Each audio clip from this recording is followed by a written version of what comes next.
Oh, hello there. I'd like to start off by thanking everyone for all the feedback on my last video. In the future, I'd like to continue to make better and better videos, so the more feedback you give me, the better videos I can make. And if you're new here, hello there, and welcome.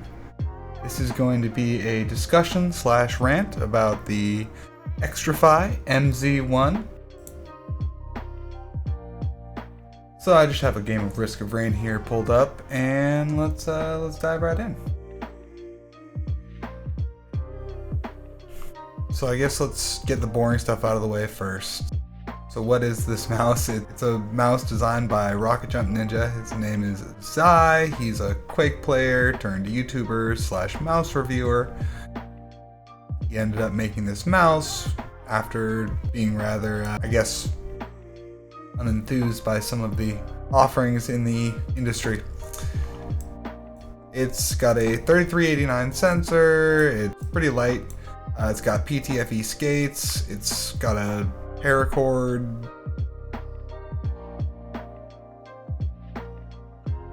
And that's all the boring stuff out of the way, I guess.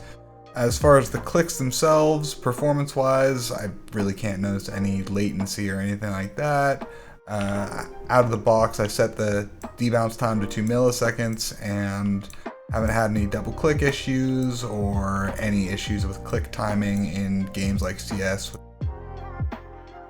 One thing I have noticed is that due to the smaller back skates, it's very pad sensitive, and so I've got it here on my Tiger Esports UBA, but when I first got it, it was incredibly scratchy on this pad to the point that I actually didn't even want to use it, just because it was so uncomfortable to use.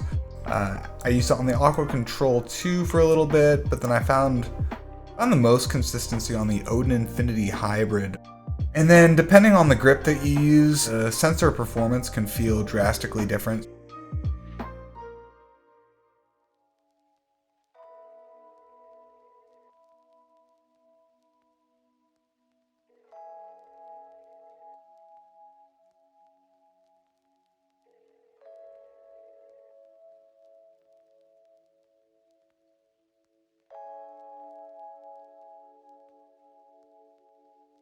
The cable really doesn't get in the way. You don't really notice it. There's a little bit of drag, but nothing that's, again, gonna affect you in game or, oh, I'm about to die here.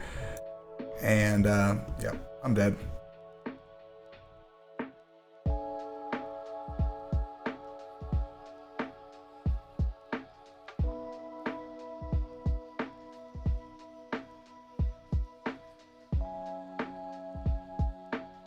The clicks, they are a little on the heavier side. The switches are KLGM 8.0s, which I have the same switches in my XM1, and they are noticeably lighter in the XM1.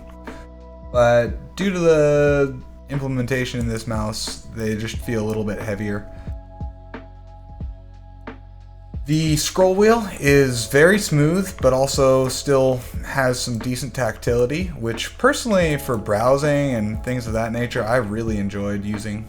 Also for bunny hopping and Counter-Strike.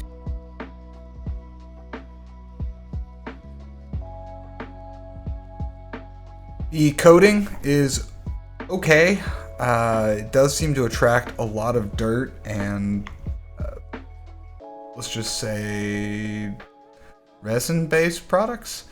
So it does require a significant amount of cleaning, more so than my other mice. And for reference, I have all white mice, so that, you know, any dirt that attracts is immediately visible.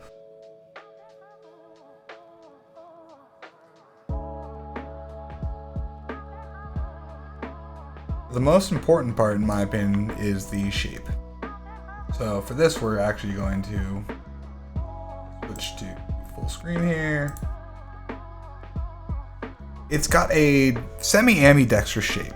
Now, what does that mean? Well, you've got the G Pro Superlight here, which is an ambidextrous shape, meaning both sides are, equal.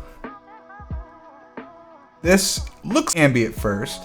However, upon closer inspection, you'll notice that the right side from my perspective, is curved inward. This rounded area here allows for a nice, well, kind of comfortable cradle for your thumb there.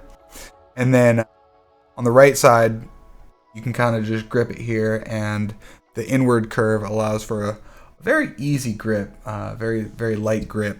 And with the lightweight of the mouse, it feels quite nice.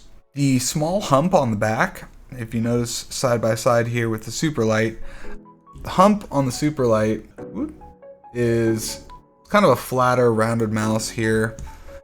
This is kind of a wedge shape, so it kind of comes up and then boop. Now the shape of the triggers here, it's a much steeper incline on the triggers. This is much flatter on the triggers. So it's kind of allows for a more locked in grip there if you're sitting low to the mouse pad. The balance on the mouse, as you may notice, is slightly towards the front, whereas something like the Superlight here is almost perfectly in the middle. And then I've got the XM1R here, which is pretty close to the middle.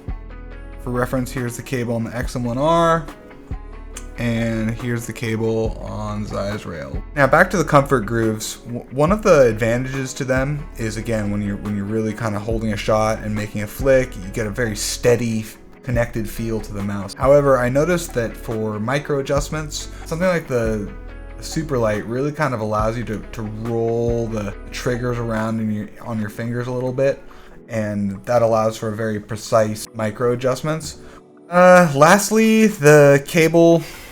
One disappointing aspect of it is in the box, it was bent at a 90-degree angle like this, and so you'll see that there's, it's looking like it might die here in the next couple days, and I've only had the mouse a couple weeks, so that's pretty disappointing. When you pit it against something like the G Pro wireless here, Superlight, whatever, it holds its own for sure. However, due to the creaky nature of the build quality, which even just resting my fingers on the triggers and then, kind of moving into a shot, every time you feel that creaking. And then the cable quality, those two things, and then coupled with the fact that